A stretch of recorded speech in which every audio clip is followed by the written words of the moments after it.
Tout commence par un cercle. Mais ce cercle cache un mystère sans fin. Depuis des millénaires, les humains cherchent à le mesurer, sans jamais l'atteindre.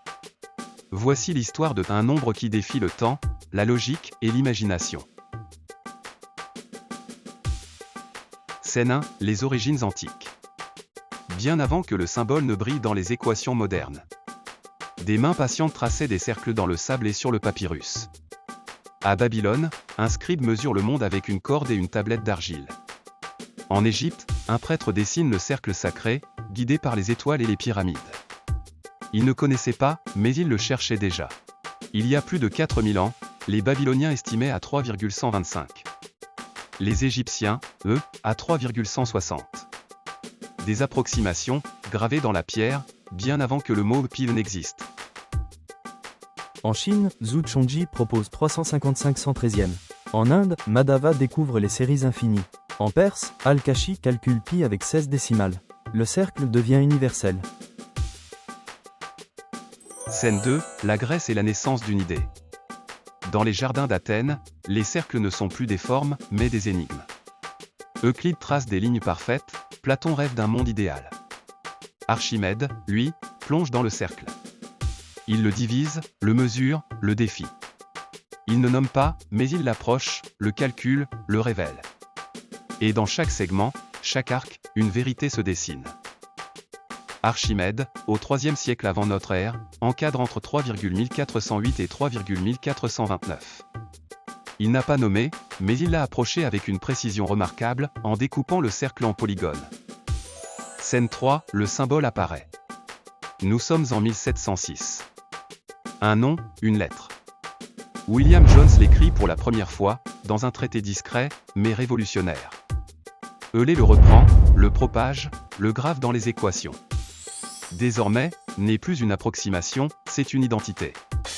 Un symbole simple, pour une infinité de mystères. Pourquoi pi? Parce que périphéréia, le périmètre du cercle, commence par cette lettre. Scène 4, l'infini dans un symbole. Les siècles passent, mais ne cessent de grandir.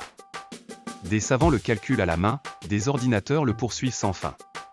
3,14159, et des milliards de décimales plus loin, le mystère demeure. Est-ce le code de l'univers? Une clé cachée dans le chaos? Et partout, dans les cercles, les ondes, les probabilités, et dans nos rêves les plus fous. Scène 5, le cercle universel. Aujourd'hui, n'est plus seulement un nombre. C'est une idée. Une énigme. Une musique silencieuse qui relie les sphères. Du cercle d'un tambour africain au disque d'une galaxie lointaine. Nous rappelle que tout est lié. Que la beauté se cache dans la rigueur. Et que dans chaque rotation, chaque pulsation, chaque rêve, il y a un cercle. Journée de Pi. Chaque 14 mars, le monde célèbre le Pi Day. Certains récitent des milliers de décimales.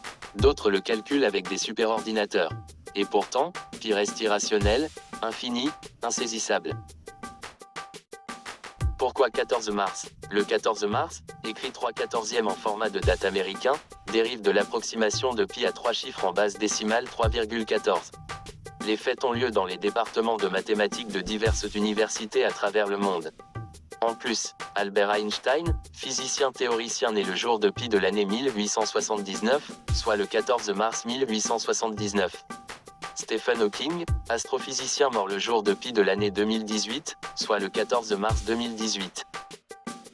Conclusion. Aujourd'hui, Pi, appelé parfois constante d'Archimède, est un nombre représenté par la lettre grecque du même nom en minuscule pi.